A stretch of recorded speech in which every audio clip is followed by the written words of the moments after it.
রাজ্যের যুব, ক্রীড়া, শ্রম, সমাজ কল্যাণ ও সমাজ শিক্ষা দপ্তরের মন্ত্রী টিঙ্কু রায়ের হাত ধরে উদ্বোধন হলো উত্তর ত্রিপুরা জেলার ধর্মনগর মহকুমাধীন বরগুল আরাধনা সাংস্কৃতিক সংস্থা ও তথ্য প্রযুক্তি দপ্তরের ২৭তম সাংস্কৃতিক মেলা ও প্রদর্শনী।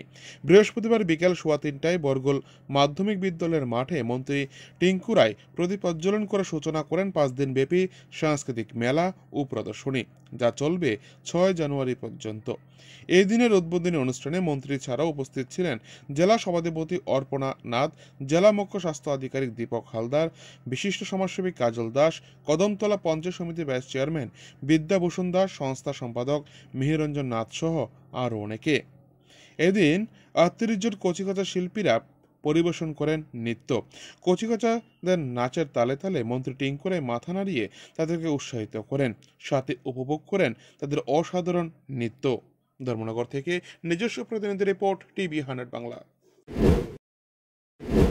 একটা নতুন বিল্ডিং হওয়া চাই, তখনকার সময় প্রপোজাল যায়, আজ একটা নতুন বিল্ডিং এর স্যাংশন এসছে, বড় হসপিটাল বিল্ডিং তৈরি হবে এবং এখানকার সেই স্বাস্থ্য পরিষেবারও উন্নয়ন ঘটবে। তো যাই হোক, অনেকগুলো কাজ ইতিমধ্যে আমাদের কদমতলা আরডি ব্লকেও শুরু হয়েছে, গোটা রাজ্যে কাজ হচ্ছে। আপনারা দেখুন রাস্তা, এই রাস্তাটার মধ্যে কাজটা বন্ধ ছিল, আবার পুনরায় শুরু হয়েছে।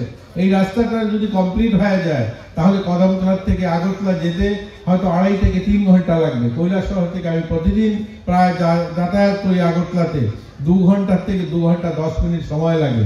এটা যদি